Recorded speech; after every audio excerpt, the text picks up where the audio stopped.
he was this far away from our reach. But again, you have to accept that God took him when it was his time, and there was nothing we were going to do to get him out of there. Ahead today at noon, dealing with an unimaginable loss. An Altoona mother opens up to us after losing her son in a devastating fire. He would have turned 8 years old this week. Thanks so much for choosing WTAJ News at noon. I'm Maggie Smolka.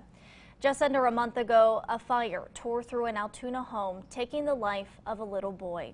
It all happened just before 10:30 on a Monday night near the end of April. Now that boy's family is speaking out, thanking the community for their endless support during this very difficult time. Our Morgan Kosiar spoke exclusively with the boy's mom, and she joins us live now from Altoona. So Morgan, how is the family moving forward during this tragic time?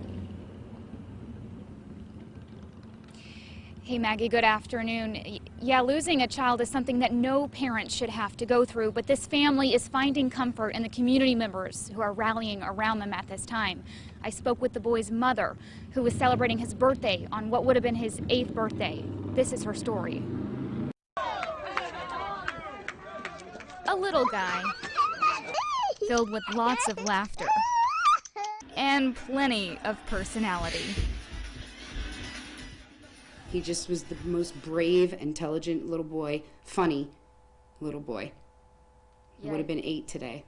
And Alina Pacifico is celebrating her son's life with family for the first time without him. He just was really connected to us. I still feel like he is, but I will miss his little body.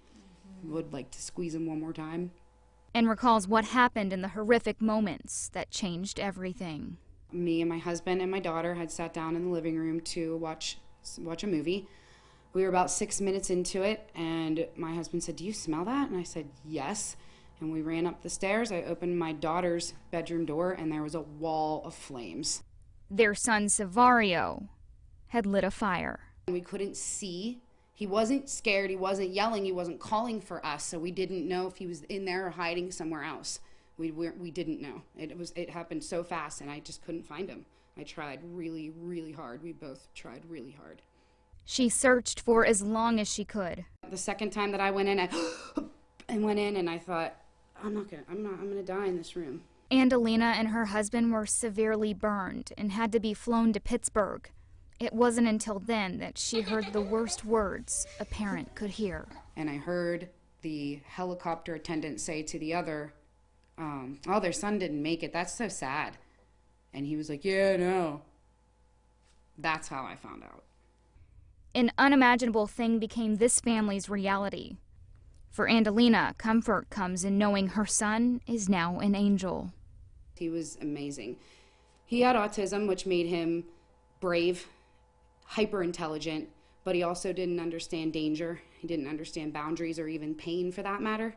So, I mean, that makes for a really good angel, but not so much a little boy to stay safe. And has done her best to make peace with the situation. I'm not mad at God. I'm not. I think he took him when it was his time, and our family is stronger for it. And finds the strength to move forward with a little help from others. I've always known I had the best family in the world, but now I know we have the best community in the world, and I have the best friends in the world. An outpouring of support from friends, family, and even strangers, sending love and condolences, and making sure their son will never be forgotten.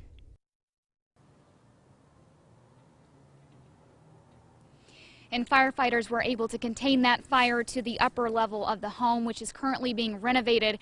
However, the family says it's too painful for them to return, so they're looking for another place to live. But Andalina says she's grateful for the people who have reached out and helped their family during their darkest time. In Altoona, Morgan Kosiar, WTAJ News. All right, Morgan, thank you. And of course, our thoughts and prayers continue going out to the family this afternoon.